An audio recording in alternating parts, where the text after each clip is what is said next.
बिस्मिल्लाहिर्रहमानिर्रहीम, अस्सलामुअलैकुम। Programme इख्तलाफी note के साथ मैं हूँ उम्मे रुबाब ज़ैन। नाज़रीन, सिंध में बिलाखिर बल्दियाती इंतखाबात का दूसरा मरहला मुकम्मल हो गया है। कराची और हैदराबाद डिवीज़न के 16 अजला में पोलिंग हुई है। MQM के हवाले से आपको बताएं, MQM ने आज के इंतखाबात का बायकॉट किया रखा।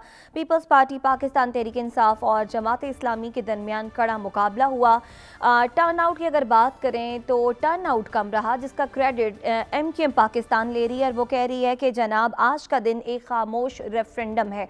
ये जो टर्न आउट कम रहा, ये क्या पैगाम दे रहा है? और अगर जो जमात आएगी बल्दियाती इंतखाबात में जीत कर, वो आवाम के जो मसाइल हैं उन्हें हल भी कर पाएगी या नहीं कर पाएगी? अब तक जो गैर हतमी गैर सरकारी नताइज आने का सिलसिला जारी है, उन नताइज के मुताबिक कौन सी जमात कराची में लीड करती हुई दिखाई दे रही है, इस हवाले से अपडेट्स लेंगे। ब्यूरो चीफ कराची तलहा हाशमी हमारे साथ मौजूद हैं। तलहा, बताइएगा, अब तक के जो गैर हतमी गैर सरकारी नताइज आने का सिलसिला जारी है, उनमें आपको कौन सी जमात लीड करती हुई नजर आ रही है? और इसके साथ ही दिन भर आज पोलिंग का अमल कैसा रहा, टर्न आउट क्यों कम रहा, इसके हवाले से भी फिर बताइएगा। देखिए, आपने एक ही सवाल में मुझसे बहुत सारे सवाल कर लिए हैं। अब आप मुझे टाइम दीजिएगा। जी जी, सारा वक्त आपका है तलहा। आपके पास कम होता है तो मुझे टाइम दीजिएगा। बिल्कुल बिल्कुल। देखिए, अब अगर हम इलेक्शन के प्रोसेस के आगाज़ से बात करें तो ज़ाहिर एक नॉर्मल सा आगाज़ था और अल्हम्दुलिल्लाह कराची में आज कोई नाखुशगवार वाक़या ऐसा पेश नहीं आया जिसके खदशात ज़ाहिर किए जा रहे थे पुलिस की जानिब से भी और जो सिक्योरिटी इदारे हैं उनकी जानिब से भी। तो अल्हम्दुलिल्लाह ये तो हो गया। अब इक्का दुक्का कई वाक़यात हुए लेकिन वो होते हैं, कोई ज़ख्मी नहीं हुआ और फिर उसके बाद कुछ कैंप्स जलाए गए और कहीं पर कुछ नामालूम अफराद घुसे। बाज़ मकामात से धांधली की भी इत्तलात आई और कुछ वीडियोज़ भी सरफेस हुई, जैसे मलीर मेमन कोट की एक वीडियो सरफेस हुई जहाँ पर एक बच्चे के हाथ में 10 साल के बच्चे के हाथ में वो स्याही लगी होती है। यहाँ पे ये जो है यहाँ पे स्याही लगी थी, 10 साल का बच्चा था। हमारे रिपोर्टर वहाँ पे मौजूद थे, उन्होंने उससे पूछा। फिर उसके बाद UC2 गुलबर्ग में इस तरह के वाक़यात पेश आए और फिर उसके बाद और भी दीगर मकामात पे जो कि सुरजानी टाउन है, वहाँ पर हमारी टीम को भी ऑब्जर्वेशन में रखने की कोशिश की गई। इसी तरह औरंगी टाउन में कुछ इस तरह के वाक़यात पेश आए, लेकिन ओवरऑल जो प्रोसेस था वो स्मूथ चलता रहा। अब अगर टर्न आउट की बात करें तो टर्न आउट बहुत कम रहा। जैसे अभी हम देख रहे थे रिजल्ट्स आना शुरू हुए हैं और अभी ये नहीं कहा जा सकता कि कौन सी जमात आगे है या कौन सी जमात लीड कर सकती है। गो के जो पैटर्न चल रहा है वो कहीं पर जमात इस्लामी है, कहीं पर पाकिस्तान तहरीक इंसाफ है और कहीं पर पाकिस्तान पीपल्स पार्टी भी मौजूद है। ये तीन बड़ी जमातें हैं जो कि अब हो रही हैं, बट अभी प्री मैच्योर है। देखें, अभी जो बैलेटिंग कंप्लीट हुई है, अब उसका जो उनका जो एक कंसोलिडेटेड रिज़ल्ट होगा वो आएगा। रिज़ल्ट मुरतब किया जा रहा है और उसमें कहीं पर जमात इस्लामी है, कहीं पर पीपल्स पार्टी है और कहीं पर पाकिस्तान तहरीक इंसाफ है। लेकिन जो टर्न आउट है, टर्न आउट कम रहा। अगर हम ये बात करें कि एक पोलिंग स्टेशन ये बताइए 3446 वोट थे। एक मिनट, मुझे कंप्लीट करने दें।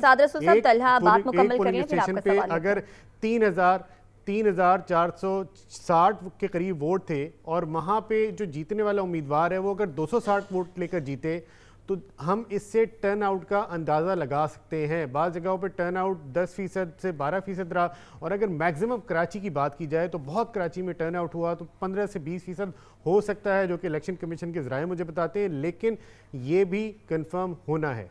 अच्छा जी साद रसूल साहब, आप कुछ पूछ रहे थे।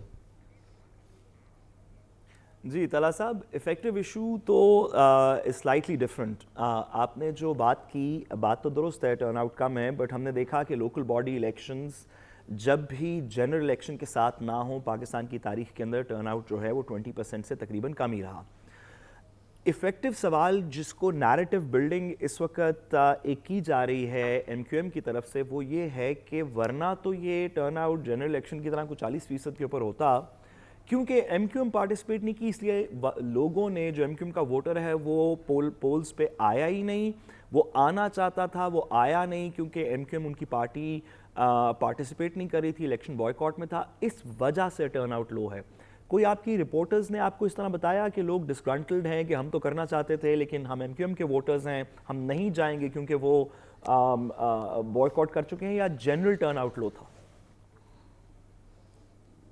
देखिए, कराची का जो एक माहौल रहा है गुज़िश्ता कई सालों से, जो 2018 का इलेक्शन था उसके बाद से होने वाले तमाम जो ज़िमनी इंतखाबात थे और आज का इंतखाब, अगर हम इसकी बात करें तो जो जनरल टर्नआउट है वो कम रहा है, ये बात आपकी ठीक है। लेकिन हमारे पास एक ऐसा केस भी आया कि हमारी खातून रिपोर्टर थी फरवा, वो मौजूद थी डिस्ट्रिक्ट ईस्ट की एक यूनियन काउंसिल में, वहाँ पर एक एमक्यूएम का वोटर पहुँचा, उसको नहीं पता था कि एमक्यूएम ने बॉयकॉट कर दिया है, तो उसके बाद वो वहाँ से चला गया। अब आप एमक्यूएम से क्या एक्सपेक्ट करते हैं? क्या एमक्यूएम ये मानेगी कि उसने बाइकॉट नहीं किया या बाइकॉट कर दिया और उसका वोटर नहीं निकला? आप क्या एक्सपेक्ट करते हैं? अब से कुछ देर पहले साबिक गवर्नर सिंध इमरान इस्माइल ने एक प्रेस कॉन्फ्रेंस की जिसमें वोटिंग ख़त्म होने के आधे घंटे बाद उन्होंने दावा कर दिया कि पीटीआई 70% सीटें जीत गई है और कल इमरान खान मेयर कराची का ऐलान कर देंगे। आप पॉलिटिकल पार्टीज़ के लीडर से क्या एक्सपेक्ट करते हैं? जाहिर है जो पॉलिटिकल पार्टी अपना नैरेटिव बिल्ड करने की कोशिश करती है, लेकिन ये रियलिटी क्या है? आपने तो ग्राउंड पे सारी इसमें सिचुएशन देखी, आपकी नज़र में और आपका जो है वो सहाफती तजर्बा क्या कहता है? रियलिटी है क्या? वाकई में एमक्यूएम के बाइकॉट की वजह से टर्नआउट कम रहा या फिर एमक्यूएम को फेस सेविंग मिल गई बाइकॉट करके? देखिए, इट्स ईदर गेम। आप इसको जिस तरह लेना चाहें, जिस तरह कहना चाहें, आप उसको कर सकते हैं। देखिए, बाइकॉट का फैक्टर तो ये, कल तो एमक्यूएम ने बाइकॉट किया ना, बहुत अरसे बाद एमक्यूएम की तरफ से कोई एक ऐसी बॉडी लैंग्वेज सामने आई और जो एक मकबूल फैसला सामने आया उनके हिसाब से, एमक्यूएम के वोटर के हिसाब से, या एमक्यूएम की सपोर्टिव ये नैरेटिव जो है उनका, अगर उनको सपोर्ट करने वाले लोगों की बात करें तो ज़ाहिर है वो एक एमक्यूएम का जो एक तुरंताज रहा है और जिस तरह से वो बात करती है, जिस तरह से माजी में वो करती रही है, तो किसी हद तक वो एक झलक देखी गई कि जिस तरह कल उन्होंने बॉयकॉट किया तो उसके बाद एक और फैक्टर है ना। देखिए, ये तो एमक्यूएम पाकिस्तान ने बॉयकॉट किया, बट जो लंदन फैक्टर है वो तो बहुत अरसे से बॉयकॉट करता आ रहा है और इस इलेक्शन से पहले भी 2 बार ये वीडियो बयानात आए कि आप बाइकॉट करें, तो ज़रा बाइकॉट के फैक्टर को तो रूल आउट नहीं कर सकते, दैट इज फॉर श्योर। लेकिन ये फरमाइएगा कि आज हमने 2 चीज़ें नोट की हैं, वो तमाम चैनल से तकरीबन दिखाया कि कुछ नामालूम और नकाबपोश अफराद दोबारा से सरगर्म हुए। कहीं पर उन्होंने धावा बोला, कहीं पर उन्होंने टेक्निकली जो है वो मामलात को ख़राब किया, कहीं पर आके नामालूम अफराद ने जो है वहाँ पर आग लगाई उनके कैंपों में जो सियासी जमातें थी। तो ये कौन है? ये तो हम माजी में सुना करते थे चंद साल कबल कि ये नामालूम अफराद आ गए, किसी को कत्ल कर दिया, किसी से मोबाइल छीन लिया गया, लूट मार कर दी, यही नकाबपोश जो है अफराद इस तरह के मामलात आते थे। तो ये आज फिर दोबारा से सरगर्म हो गए। ये कौन थे? कोई इतलात आई है? ये चीज़ें सामने आप तक कोई मालूमात पहुंची हों? दी, ये सिर्फ आपका नहीं, हमारा और सबका सवाल है और ये सवाल मैंने आईजी सिंध से भी किया है, तो आईजी सिंध इस सवाल को बड़ी खूबसूरती से टाल गए। मैंने उनसे पूछा कि नामालूम अफराद कौन थे, क्योंकि नामालूम अफराद का नाम जहन में आता ही हर किसी का जहन उसी जानिब जाता है जिसका खच्चे का आप इजहार कर रहे हैं। और जब हमारे रिपोर्टर ग्राउंड पे थे, जो कोरंगी और मलीर में कैंप जलाए गए, तो इब्तदा में तो उसे ये कहा गया कि जी कोई नशा ही हो सकता है और वो सर्दी से बचने के लिए उसने वहाँ पे आग जलाई, तो फिर उसके बाद वो कैंप जल गए। तो मैंने उससे ये कहा कि ये सर्दी जो है क्या पहले नहीं थी? ये इलेक्शन वाले दिन ही सर्दी आई है, और क्या इलेक्शन वाले दिन ही जो नशे के आदी अफराद हैं उन्होंने उन कैंप्स में जाना था और वहाँ पे आग जलानी थी और उससे वो लगना था, आग लग जाती है और वो इमलाक को नुकसान पहुंचाता है। तो ऐसा नहीं है। कोरंगी में जिन लोगों ने आग लगाई है, कोरंगी में जिन लोगों ने कैंप पर आग लगाई है, वो मेरी इतलात के मुताबिक जो मेरी बातचीत हुई सिंध के हुकाम से और बाकी लोगों से, सियासतदानों से, वो ये कहते हैं वो बड़े एक्टिव लोग थे और बाकायदा उन्होंने टेक्निक से आग लगाई और फिर वहां से मौका पाकर दूसरे कैंप में आग लगाई। और फिर जो नकाबपोश अफराद थे, ये मुमासलत, वो जो मेरी एक बड़े टेक्निकल शख्स से जो बात हुई, वो ये कहते हैं मुमासलत रखते हैं जो माजी में इस तरह के क्रिमिनल्स होते थे जिनको हमने अरेस्ट भी किया, आज फिर वो इंतखाबी मामलात में सरगर्म होते दिखाई दिए। देखिए, ये सुबह के वाक़या है और जिस जानिब आप इशारा कर रहे हैं, यही मैंने अपने रिपोर्टर से भी कहा कि इसको फॉलो करें और हमने ये पुलिस हुकाम से भी बात की। और ज़ाहिर है जो मॉडस ऑपरेंडी था वो एक ही इलाके के करीब के कैंप थे और उनको आग लगाई गई है। और ज़ाहिर है जिस पॉलिटिकल पार्टी या जिस मजहबी पॉलिटिकल पार्टी के कैंप्स को आग लगाई गई है, तो उन्होंने बाकायदा इल्ज़ाम भी आयद किया है ऐसे अफराद पे। तो ये बात आपकी बिल्कुल ठीक है, लेकिन ज़ाहिर है ऑफिशियल ने इसको ओन नहीं किया, ना पुलिस ने इसको ओन किया, इवन आईजी सिंध भी इसको खूबसूरती से टाल के। तो बाहर ये बताइए कि UC2 गुलबर्ग में भी ना मालूम। जी जी, ये बताइए सर कि अब जैसे जैसे ये रिजल्ट्स आने शुरू होंगे तो एक रिवायती एमक्यूएम की तरफ से तो हमें उनका मौक़िफ़ सामने पता चल गया, वो तो कहेंगे कि हमने पार्टिसिपेट नहीं किया, इस वजह से लोग नहीं आए, दीगर बातें करेंगे। जिन पॉलिटिकल पार्टीज़ ने पार्टिसिपेट किया उनमें से भी कुछ हार जाएंगी और वो भी कुछ अपने खदशात का इजहार करेंगी। मैं पीपल्स पार्टी की तरफ ख़ास तौर पे जो हुकूमत में है सिंध में, उसकी तरफ इशारा कर रहा हूँ कि अगर वो लोकल गवर्नमेंट इलेक्शंस हार गए या मेजॉरिटी ना जीत सके, जो कि बज़ाहिरन लग रहा है, क्या आपकी या आपके रिपोर्टर्स की इन पॉलिटिकल पार्टी से बात हुई है? क्या वो इलेक्शन के अमल से मुत्तफिक हैं? जो भी आज रिजल्ट्स आएंगे वो उनको एक्सेप्ट करेंगे, या पॉलिटिकल पार्टीज़ ने कुछ ऐसा मौक़िफ़ रखा हुआ है कि जो हार जाएगी वो रस्मी तौर पे इसको एक्सेप्ट नहीं करेगी? आपकी इन पार्टीज़ के साथ क्या बात हुई है? देखिए, हमारा जो इंडो पाक का या इस एशियन सब कॉन्टिनेंट का जो एक मिजाज रहा है वो यही रहा है कि जो जीत जाता है तो वो ज़ाहिर शुक्रिया भी अदा करता है इलेक्शन कमीशन का भी और हर किसी का भी, और जो हार जाता है उसके पास सिर्फ एक हल होता है, वो होता है धांधली।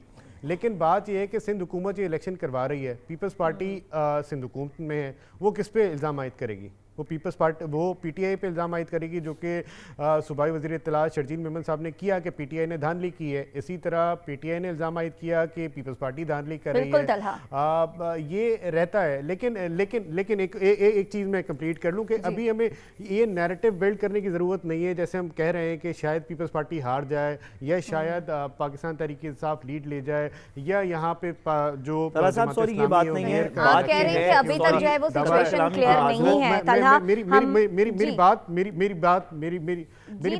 मुकम्मल कीजिए, फिर मुझे पैनल डिस्कशन की तरफ भी आना है। सादर तलहा की बात होने दीजिए मुकम्मल, फिर आप सवाल भी कर लें, फिर मुझे आप लोगों की जानिब मैं बात मुकम्मल करने देना चाहता हूँ।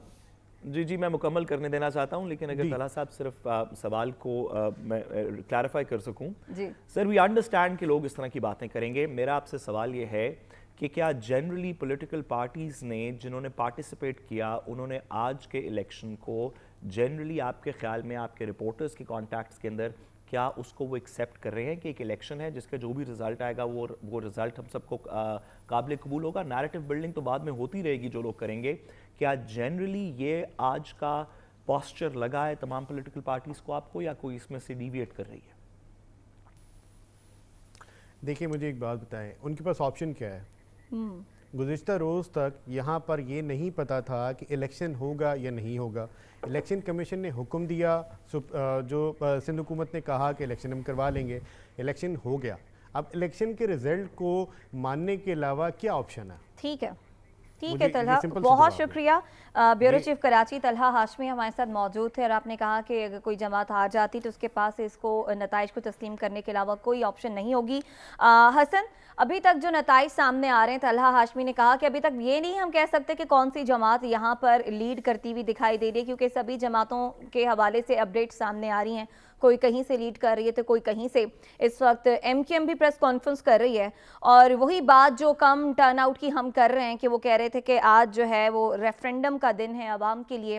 वो सलाम पेश कर रहे हैं आवाम को कि वो बाहर नहीं निकले, और वो कह रहे हैं कि जनाब ये जो कम टर्नआउट है ये साबित कर रहा है कि ये बल्दियाती इंतखाबात गलत है। देखिए, पहली बात तो यह है कि मैदान छोड़ने वाली जो भी जमात हो, और माजी भी ये बताता है कि वो फिर मैदान में रहती नहीं है, मैदान से निकल जाती है तो फिर उसको नुकसान ही होता दिखाई देता है। 1985 में जो है उस टाइम MRD बनाई गई थी, उन्होंने भी जो है वो इंतखाबात से अलहदगी की और उनको भी नुकसान हुआ। फिर उसके बाद आप देखिए पाकिस्तान पीपल्स पार्टी ने इंतखाबात का बाइकाट किया, उनको भी नुकसान होता शुरू दिखाई दिया। फिर इसी तरह 1993 में MQM ने नेशनल असेंबली से बाइकाट किया था और जमात इस्लामी को फायदा पहुंचा था। फिर 2001 में MQM ने बल्दियाती इलेक्शन का बाइकाट किया, और उस वक्त जो है नेमतुल्लाह मेयर बन गए थे कराची के। तो ये कहना कि हमारी वजह से निकले, उस टाइम भी तो मेयर बने थे, आज भी अगर बनेंगे, तो मैं ये समझता हूं कि अगर ओवरऑल जायजा लिया जाए तो इस वक्त जो है 3 जमातें जो 1, 2, 3 वाली पोजीशन पर होती दिखाई दे रही हैं। यानी यूं कहा जा सकता है कि पाकिस्तान तहरीक इंसाफ, जमात इस्लामी और पाकिस्तान पीपल्स पार्टी है, इन तीनों के दरमियान मुकाबला होता दिखाई दे रहा है। और 2 जमाती इत्तेहाद बन सकता है, जिसमें Jamaat Islami versus Pakistan Tehreek Insaf, Jamaat Islami versus Pakistan peoples party. लेकिन जमात इस्लामी को आज हमने देखा कि शहरी इलाकों में जहां पर पाकिस्तान तहरीक इंसाफ का वोटर था जी, वो जमात इस्लामी की तरफ जाते हुए हमने देखा। और ख़ास तौर पे जमात इस्लामी और पाकिस्तान पीपल्स पार्टी के कायदीन बहुत ज़्यादा चीज़ों को मॉनिटर कर रहे थे। वो अलबत्ता जो बाकी क़यादत थी, जिस तरह बिलावल भुट्टो वो भी लाहौर में, जरदारी साहब भी लाहौर में, उन्होंने आगे अपनी टास्क दे रखे हैं। और यही चीज़ हमें देखने को मिली कि वहाँ पर कई जगहों पर ख़ास तौर पर घोट के इलाके में वहाँ पर पठान भी थे, तो आप अंदाजा करें वहाँ पर किसकी पोजीशन मजबूत होगी, ऑटोमेटिकली पाकिस्तान पीपल्स पार्टी की पोजीशन मजबूत होगी। तो यहीं पर तो है वो धांधली के इल्जामात लगते रहे हैं। तो इसी तरह यहाँ हाफिज नईमुर रहमान साहब की पोजीशन काफ़ी स्ट्रॉन्ग होती दिखाई दे रही है। लेकिन टर्न आउट के वाले से अगर कहा जाए तो जो मेरी इलेक्शन कमीशन ऑफ पाकिस्तान हुकाम और कराची के कई अफराद से तकरीबन कोई 18-20 लोगों से बात हुई है, वो बताते हैं लगभग 18-19 तक जो है वो टर्न आउट हो सकता है। ठीक है, 18-19% तक आप कह रहे हैं कि टर्न आउट हो सकते हैं आपके इतलात के मुताबिक। आपकी जानिब आएंगे अदील वड़ाई साहब। खालिद मकबूल सिद्दीकी MQM के हमरा जो हैं, बाकी रहनुमाओं के हमरा, फारूक सत्तार भी उनके हमरा मौजूद है, इस वक्त प्रेस कॉन्फ्रेंस कर रहे हैं और वो कह रहे हैं कि जनाब धांधली हार गई है और कराची और हैदराबाद जीत गया। देखें, इसमें तो कोई शक नहीं है कि MQM एक बड़ा फरीक था और उसने जो अपना एक मौक़िफ़ अपना कर इलेक्शन का बॉयकॉट किया, तो वो ये कह रहे हैं जी कि हमारा जो स्टैंस था वो विंडिकेट हो गया, उसकी तौसीक हो गई, टर्न आउट तो बहुत कम रहा, इसमें तो कोई दूसरी राय नहीं है। अच्छा, फिर मेरी MQM के बहुत से लोगों से बात हुई। अच्छा, मैंने उनसे पूछा जी कि आपको मैदान नहीं छोड़ना चाहिए था, तो आप नहीं समझते इसका आपको सियासी नुकसान होगा? माजी में बहुत सी जमातों को इस तरह के फैसलों का नुकसान हुआ। उन्होंने कहा जी देखें, जिस तरह की इन्होंने यूनिट्स बनाए थे और जहाँ पर MQM का वोटर था ज़्यादा, जहाँ पर जो उर्दू स्पीकिंग वोटर, महाजर, तो वहाँ पर इन्होंने हल्के इतने बड़े कर दिए कि वहाँ पर ताकि उनको फ़ायदा ही ना पहुँच सके। तो कुछ हलकों में जो है वो 20,000 पर चेयरमैन यूनियन काउंसिल बन रहा है, तो कहीं पर 70-80 हज़ार पे बन रहा है। तो ऐसी सूरत में ये प्लान करके हमें हराने के हवाले से ऐसा प्लान बनाया गया कि हमारा जीतना मुश्किल था, और ऐसे में हमने अपना इंपैक्ट क्रिएट किया है, वो ये समझते हैं। और इसमें कोई शक भी नहीं है कि जब एक बड़ा फरीक वो पार्टिसिपेट नहीं कर रहा तो टर्न आउट का बहुत ज्यादा लो होना, उससे इंपैक्ट तो क्रिएट हुआ है। लेकिन MQM का दुरुस्त फैसला था, बायकॉट करके MQM ने ठीक किया, आप समझते हैं ऐसा? देखें, जब MQM की अपनी ये असेसमेंट है कि जिस तरह के हलके बनाए गए हैं और उसमें वो जीत नहीं सकती, तो ऐसे में उन्होंने अपनी सियासी ताकत इस तरह से दिखाने का फैसला किया कि ये इंतहाई कम टर्नओवर, यानी जहां पर अगर किसी पोलिंग स्टेशन पे 3-4 हज़ार वोटर है और उस पोलिंग स्टेशन पर 200 वोट लेने वाला जीत रहा हो, तो इसका एक ओवरऑल इंपैक्ट तो जरूर आता है। ये एक बिल्कुल एक मैसेज तो है। दूसरी बात यह है कि यहाँ इलेक्शन कमीशन को अप्रिशिएट करना बनता है। इलेक्शन कमीशन ने जिस तरह इन इलेक्शन को मुलतवी कराने की इन सियासी जमातों की जानिब से कोशिश की गई थी, और आखिरी दिन तक जो बल्कि कानून नाफिज करने वाले इदारों की जानिब से जो रिपोर्ट पेश की गई, इलेक्शन कमीशन का इम्तिहान था ये, जिसमें इलेक्शन कमीशन कामयाब हुआ है। इलेक्शन का इनकाद बड़े अच्छे अंदाज में कराया जो इलेक्शन कमीशन कर सकता था। इसमें सिकंदर सुल्तान राजा साहब को अप्रिशिएट करने की जरूरत है, उनकी टीम को, कि उन्होंने, क्योंकि सियासी जमातें ये बल्दियाती इलेक्शन कराने के हक में नहीं होती, हमेशा रोकती हैं। पाकिस्तान तहरीक इंसाफ ने भी उस वक्त KPCA में कहा था जी कि लॉ एंड ऑर्डर का मसला, लेकिन उन्होंने करवाए थे। फिर बलोचिस्तान में भी नहीं हो पा रहे थे, इन्होंने करवाए, और अब इन्होंने ये इलेक्शन कराए हैं। तो बाकी ये इलेक्शन कमीशन के हुकाम ये समझते हैं कि वाकई पीपल्स पार्टी ने ऐसे हल्के बनाए हैं, ऐसे हल्के बनाए हैं। साथ मैं एक बात कंप्लीट कर लूं, फिर उसके बाद सवाल कीजिएगा। जी जी। इलेक्शन कमीशन भी ये समझता है, इलेक्शन कमीशन भी ये समझता है कि ऐसे हल्के इन्होंने वाकई बनाए, क्योंकि ये हल्के जो हैं ये सूबाई हुकूमतों की पावर है। जो फार्मूला है वो सूबाई हुकूमतों ने बनाना होता है लोकल गवर्नमेंट में, उसके बाद इलेक्शन कमीशन हल्का बनिया कर देता है। वाकई MQM के साथ यहां ज्यादती हुई है, बल्कि मैं तो समझता हूं दीगर जमातों के साथ भी हुई है, लेकिन ये सब ने बिल्कुल आखिर में आके ये पॉइंट उठाया। ये बड़ा जेन्युइन इशू था कि ये हल्के पीपल्स पार्टी ने जो बनाए पूरी प्लानिंग के साथ बनाए, और आप अभी नताइज आएंगे, नताइज आ रहे हैं, आप देखिएगा कि इनका इंपैक्ट आपको नजर आएगा कि जिस मकसद के लिए ये हल्के बनाए गए, और ये पीपल्स पार्टी उसमें काफी हद तक कामयाब होती दिखाई दे रही है। ठीक है अदील वड़ाई साहब, एक ब्रेक आ रही है, ब्रेक से वापस आते हैं, मजीद बात करते हैं, हमारे साथ रहिएगा।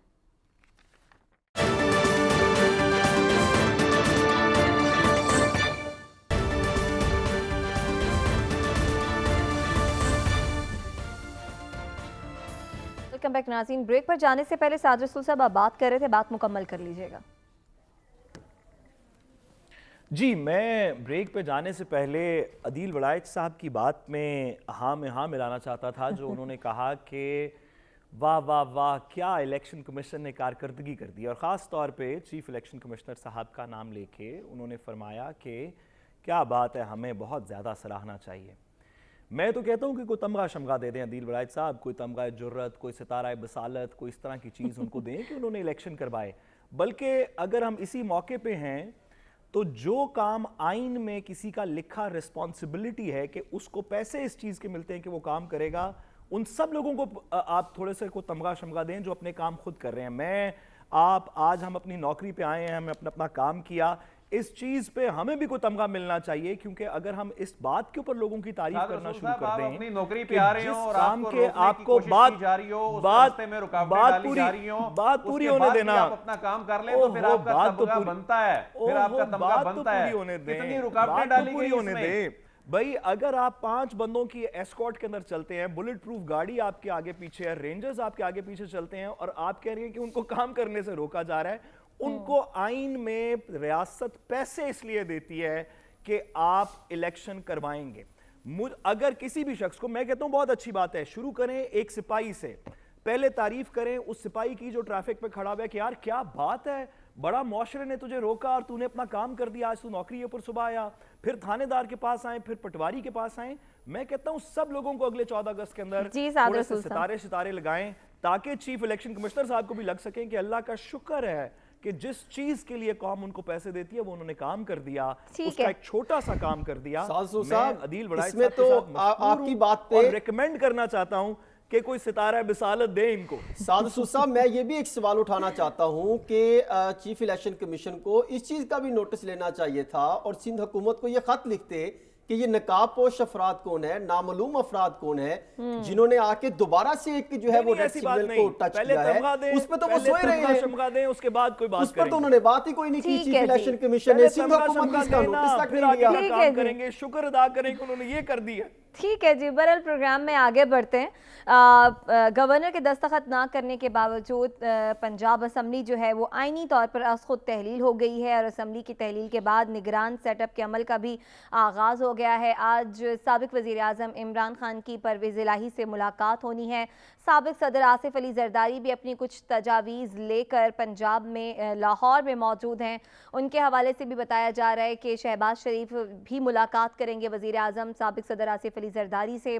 बिलावल भुट्टो भी इस वक्त लाहौर में मौजूद हैं। तो पंजाब का जो निगरान सेटअप है उसके हवाले से अमल का आगाज़ हो गया है। इसके साथ आपको ये भी बताएं कि केपी की असम्बली तहलील करने के हवाले से भी बता दिया गया है कि केपी की असम्बली भी जल्द तहलील कर दी जाएगी। सादर रसूल साहब, निगरान सेटअप के हवाले से हम बात कर रहे हैं, सारी बातें हो रही हैं, तजावीज़ भी आएंगी, मुख्तलिफ नाम भी इस वक्त ज़ेरे गर्दिश हैं, लेकिन हतीमी तौर पर ज़ाहिर है कुछ हम कह नहीं सकते कि अभी किस नाम पर इतफाक़ हुआ या नहीं, और कौन सी तजावीज़ सामने आई हैं, क्योंकि कुछ अहम मुलाकातें होनी अभी सियासतदानों की आपस में। लेकिन मौलाना फजल रहमान क्या समझते हैं और किन खदशात का वो इजहार कर रहे हैं कि अगर आने वाले वक्त में तहरीक इंसाफ की हुकूमत आ जाती है तो पाकिस्तान को किन मुश्किलात का सामना करना पड़ेगा, दोस्त ममालिक के क्या तहफ़्फ़ुज़ात हैं? तो सादर रसूल साहब, मौलाना फजल रहमान को आपने सुन लिया, आप ऐसी पीपल तहरीक इंसाफ की शान में कसीदे सुनाते हमें और बताते हैं कि जब वो आएंगे तो एक प्लान लेकर आएंगे। असल हकीकत तो ये है कि दोस्त ममालिक पैसा देने से कतरा रहे हैं। उन्हें लगता है बकौल मौलाना फजल रहमान साहब के कि अगर तहरीक इंसाफ की हुकूमत आती है तो ये तो उनका पैसा दिया हुआ ज़ाया हो जाएगा। देखिए, मैं मौलाना पहले तो मुझे पता नहीं कि मौलाना फजल रहमान साहब को ये किसने कह दिया कि वो लोग के बाहर के लोग इनको पैसा देने को तैयार हैं, इमरान खान को देने को तैयार नहीं है। लेकिन चले, मैं कहता हूँ कि मौलाना साहब के कान में कहीं पे स्विट्जरलैंड में कहीं इधर उधर किसी ने कह दी है बात, और चले मैं तस्लीम कर लेता हूँ कि ये बात सच भी है। तो मौलाना साहब थोड़ी सी मेहरबानी करके, बसद एहतराम, हमारे लिए बहुत मोहतरम हैं, थोड़ी सी इस बात पे गौर करें मौलाना साहब के बाहर के ममालिक आपको पैसा देना चाहते हैं, इमरान खान साहब को नहीं देना चाहते, और पाकिस्तान के अपने लोग जो ओवरसीज पाकिस्तानी हैं वो इमरान खान को पैसा देना चाहते हैं, आपको पैसा देना नहीं चाहते, या जो टैक्स के कलेक्शन का रिकॉर्ड है वो दिखाता है कि पाकिस्तान के अंदर रहने वाले पाकिस्तानी इमरान खान को पैसा देना चाहते हैं, आपकी हुकूमत को नहीं देना चाहते। तो मेरा सिर्फ मौलाना साहब से सवाल है कि मौलाना साहब क्या कहा जाए कि दीगर ममालिक आपको पैसा देना चाहते हैं, अपने लोग नहीं देना चाहते, और इमरान खान साहब को पाकिस्तानी पैसा देना चाहते हैं और फॉरेनर्स फंड नहीं करना चाहते।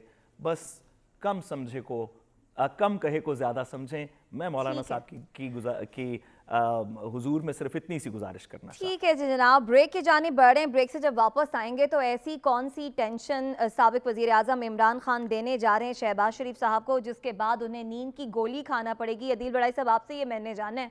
अभी एक ब्रेक आ रही है, वापस आते हैं, हमारे साथ रहिएगा।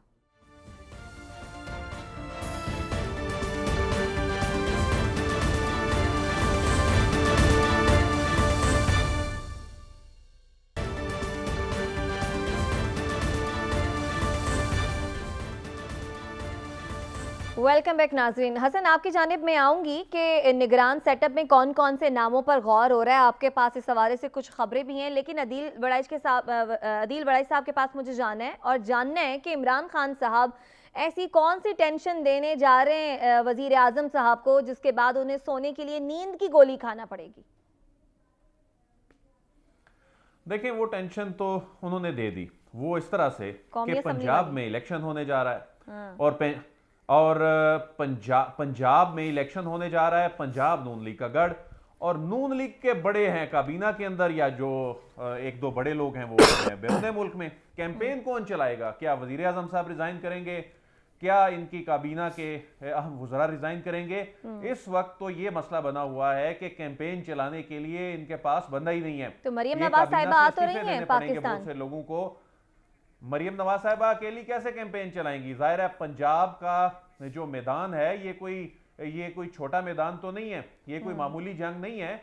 इसके लिए बहुत बड़ी असल दर्द सर ये है, और आने वाले दिनों में जाहिर है जब ये इस्तीफे कौमी असम्बली से भी अगर मंजूर होते हैं, इलेक्शन कमीशन का भी इम्तिहान है कि वहां पर ज़िमनी इलेक्शन होने हैं नहीं होने, तो फिर एतमाद का वोट लेने वाला जो मामला है ये भी एक दर्द सारा है। लेकिन साद रसूल साहब की एक बात कर रहे थे, ये ओवरसीज पाकिस्तानी की बात साद रसूल साहब बड़ी करते हैं जी। उसमें हकायक की दुरुस्तगी के लिए मैं एक चीज बताना चाहता हूँ। ये जो साद रसूल साहब हमेशा ये कहते हैं ना जी ओवरसीज पाकिस्तानी जो हैं ये रेमिटेंस जो है ये रोक लेंगे, नहीं भेजेंगे। देखिए ओवरसीज पाकिस्तानियों की फैमिलियां यहाँ पर हैं, वो अपने मुल्क को पैसे भेजते हैं, वो किसी सियासी जमात को पैसे नहीं भेज रहे होते। और ओवरसीज पाकिस्तानियों को एक ही जमात से एज्यूम कर लेना। और दूसरी बात है ये जो अभी रेमिटेंसेज हैं, अभी जो रेमिटेंसेज आ रही हैं ये रेमिटेंसेज उसी तरह ही आ रही हैं, लेकिन इस वक्त आपका जो डॉलर का रेट है उसमें बहुत ज्यादा डिफरेंस की वजह से बहुत सा चैनल डाइवर्ट होके भी आ रही हैं। तो लेकिन इसको इस तरह से हमेशा पेश करना साद रसूल साहब माजरत के साथ कि जी किसी और जमात की हुकूमत होगी तो ओवरसीज पाकिस्तानी जो है अपने घरों में पैसे भेजना बंद कर देंगे, मेरा ख्याल है। मुझे हसन के पास जाने दीजिए। अदील बड़ाई साहब आपका जवाब आ गया, कम वक्त है हमारे पास। हसन बताइएगा निगरान सेटअप में किन किन नामों पर गौर किया जा रहा है दोनों जमातों की जानिब से?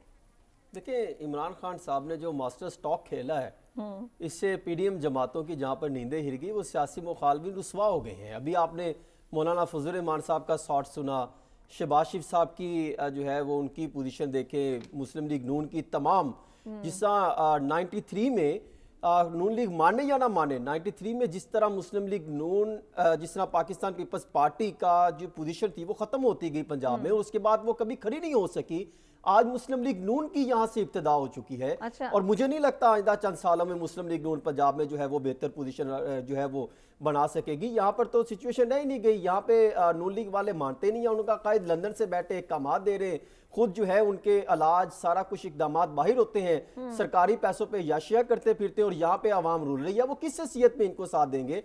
निगरान सेटअप के लिए अगर आप देखें तो दोनों जमातें अपने अपने नाम जो है वो ज़ेरे गौर ला रही हैं, जिसमें नासिर महमूद खोसा, डॉक्टर परवेज़ हसन साहब, मखदूम अहमद, इस तरह के कई नाम चलते दिखाई दे रहे हैं। और ख़ास तौर पे मुस्लिम लीग नून अभी जो है वो बिलावल भुट्टो साहब, आसिफ जरदारी साहब ये मिलकर मुशावरत कर रहे हैं, देखते हैं इनको किस पोजीशन में मिलती है। लेकिन सिर्फ मैं आखिर में एक बात का जवाब देना चाहता हूं जो अदील बड़ाई साहब कर रहे थे कि हमें ओवरसीज पाकिस्तानी पैसे भेजते हैं वो हवाला और हुंडी के जरिए भेजना शुरू हो गए, उनको इन पर एतबार नहीं रहा। अदील बड़ाई के पास भी निगरान हुकूमत के जो सेटअप के लिए कुछ नामों के हवाले से कुछ नाम है, बता दीजिए क्विकली, क्लोजिंग आ रही है। हसन रजा साहब, पहली बात तो ये है हसन रजा, पहली बात तो ये है, आपने आने वाले बरसों की प्रेडिक्शन पता नहीं किस बुनियाद पे कर ठीक दी है। और आपने कहा कि इतनी बड़ी सियासी जमात को आपने खत्म ही कर नाम दिया। बता ग्राउंड दीजिए। रियलिटीज दूसरी बात देखें है, ना, हवाला आप हुंडी से पंजाब ये में समझने ग्राउंड की कोशिश रियलिटीज ठीक करें है कि दिल वो बड़ाई हवाला साहब, हुंडी ठीक है, आप सबके चुनाव कमेंट्स में आ गए। इसके साथ ही साथ मुझे चलने को प्रोग्राम तैयार से नहीं है। इजाजत दीजिए। आपसे अगले हफ्ते मुलाकात होगी। अल्लाह ने के बाद।